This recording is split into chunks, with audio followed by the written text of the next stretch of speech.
Hi and welcome to the Beer Temple. Today I am doing two beers that are oddly similar side by side to find out which one once and for all reigns supreme, to borrow a line from my friends at the Beer Download, which is back up and running. So if you guys were fans of Beer Download, you know that they crowned their champion beer. I won't give any spoilers for those of you who are still making their way through the list of their epic beer tournament, but they're back up and running. But I digress.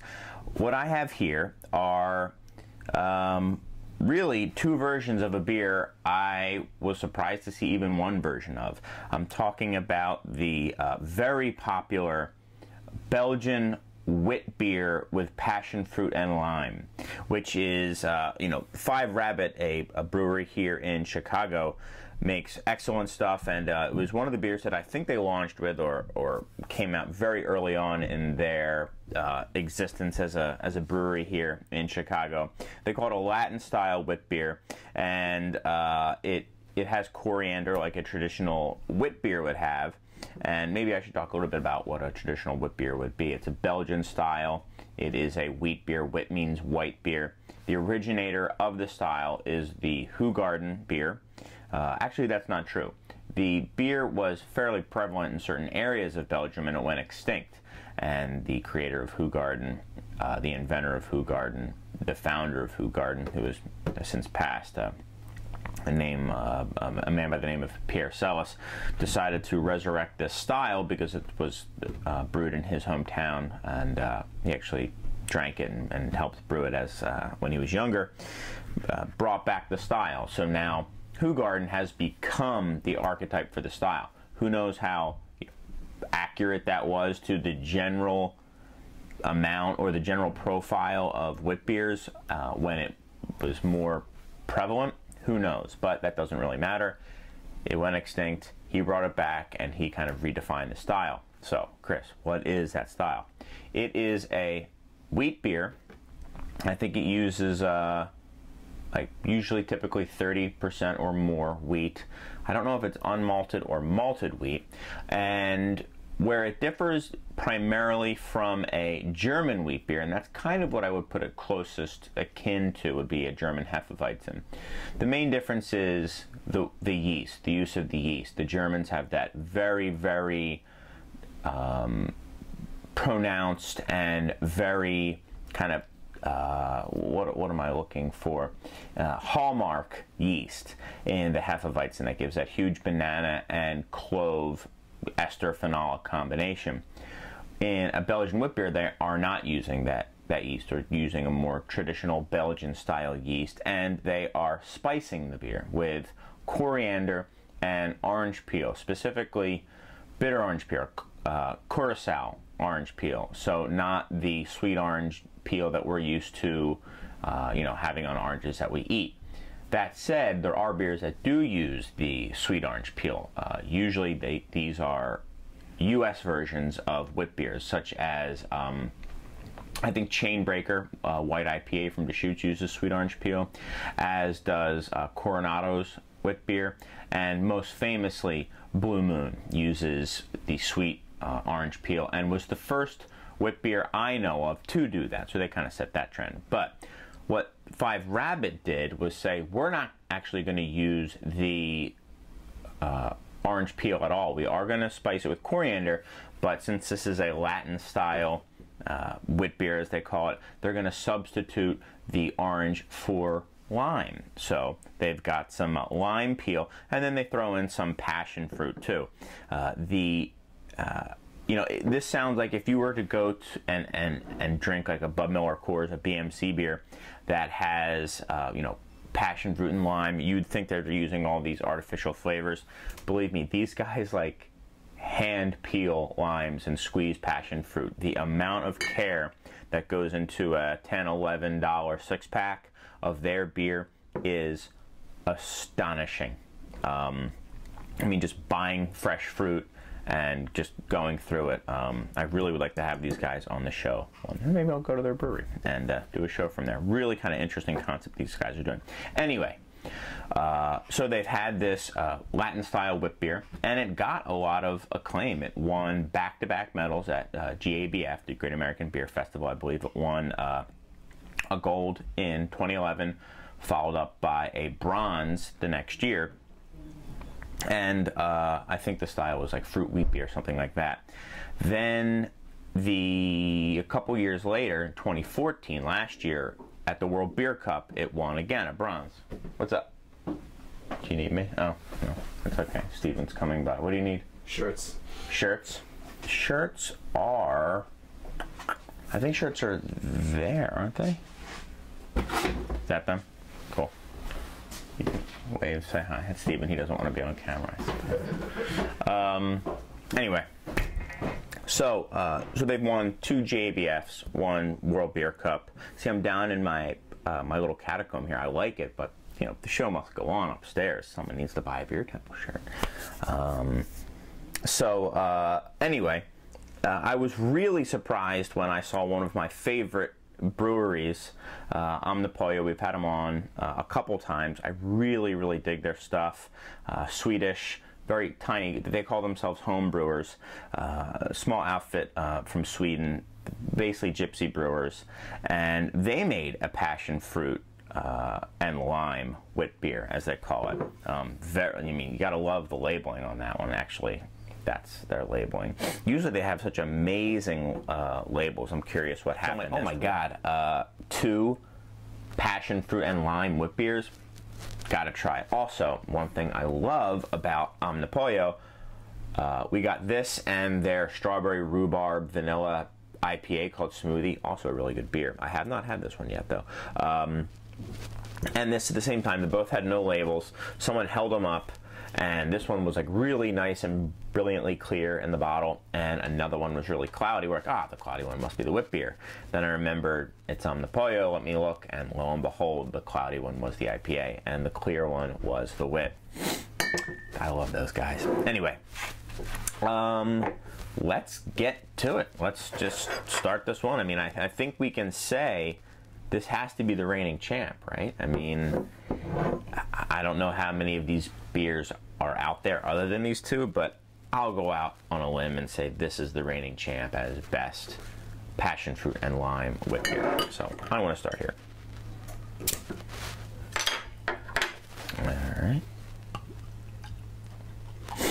All right.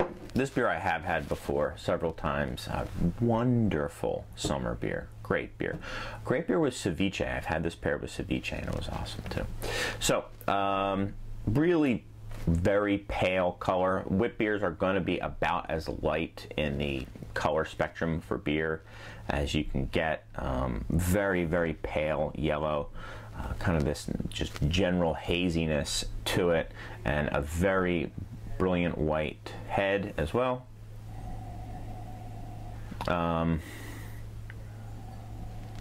The lime and passion fruit are what's dominating the aroma. It's a very nice kind of like tangy tropical note. You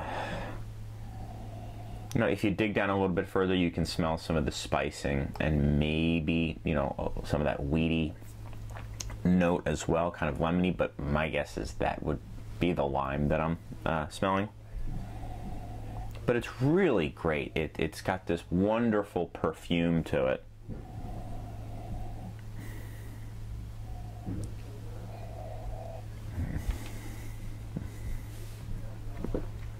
Very light, very high in carbonation, or feeling like nice and spritzy, I should say. It's got like a spritzy mouthfeel to it. And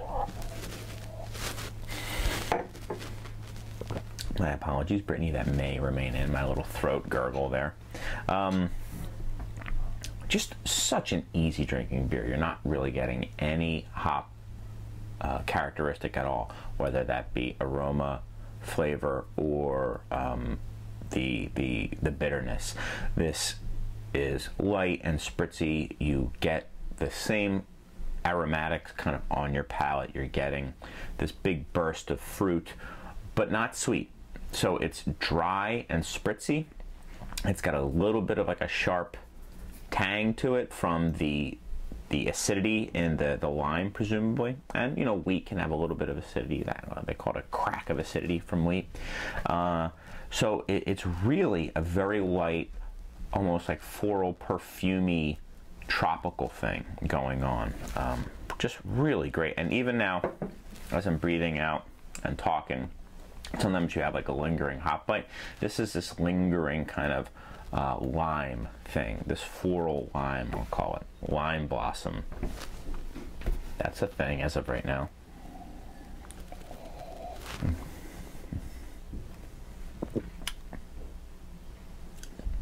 What a great beer. Not everyone loves this beer. I've tasted it out several times, and some people just aren't into the lime side of it, the acidity of it. And it's not sour, it's just got some, like an edge of acidity to it, which I feel is great. If there's going to be absolutely no hop bite to it, have a little balancing acidity for the malt. It's really nice. So, excellent beer, Five Lizard, but I knew that would be. And now let's try the Omnipollo. Sure, I dump that. Oh, obviously it's a dress down day for me. I'm not going to be here all day at the store, so I've got my beer guard. This is like, I don't know how many just casual clothes that aren't covered with beer stuff I own at this point. It's getting kind of worrying, but whatever. All right. I guess I'll put it backwards so you can see the information.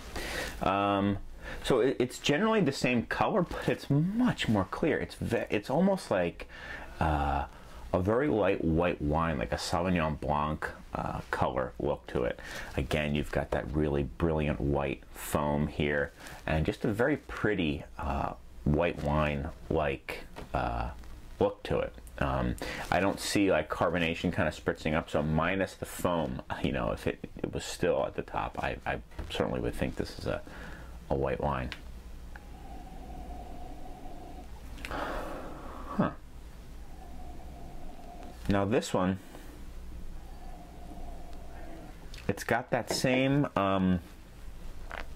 lime note to it, underlying some similar lime notes to it, which is like this aroma that you get from actually smelling a lime. It's not really something that you get a lot of on the flavor side. It's almost like a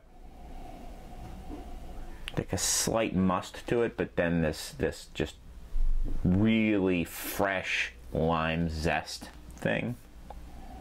But it almost reminds me of some of these new tropical hops. I don't know if it's heavily hopped or not. I'm guessing it's not. I almost want to do them side by side. But much more of a green flavor here. Greens and like papaya.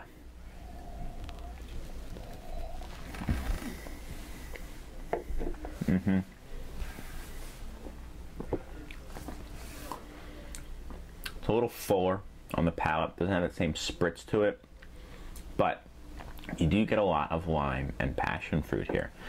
This reminds me more almost, I don't know, of like some of those like Motueka-y, some of those New Zealand hops that give me a lot of lime and passion fruit in them.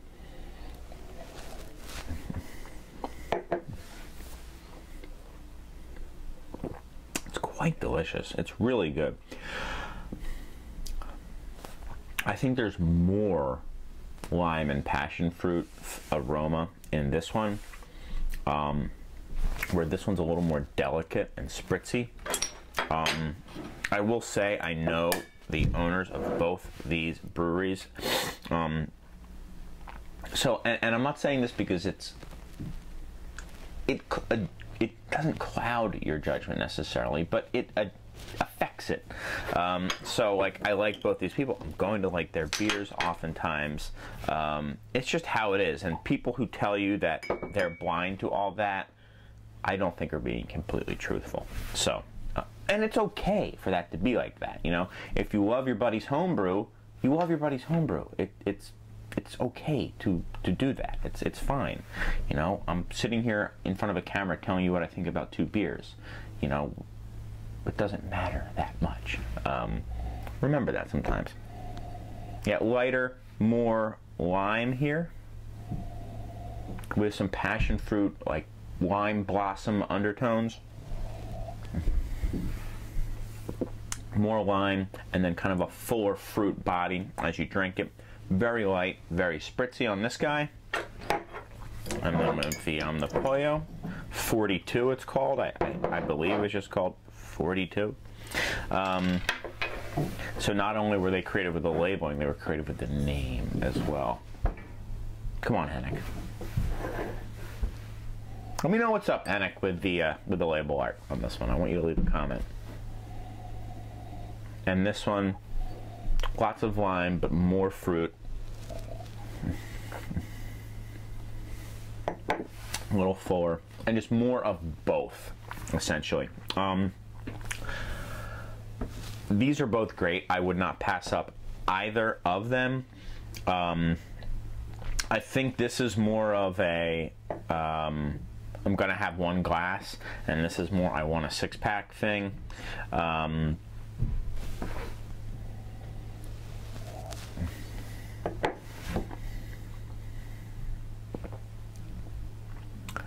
We're going to taste these both out today, and I guarantee you it's going to be pretty evenly split which one likes which.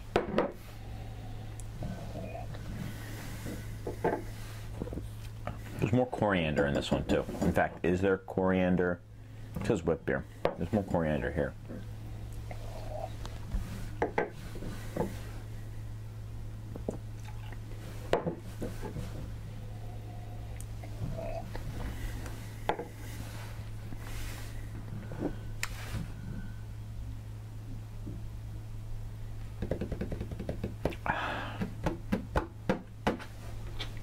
I don't know. I don't know which one I prefer. I mean, I like them for different reasons.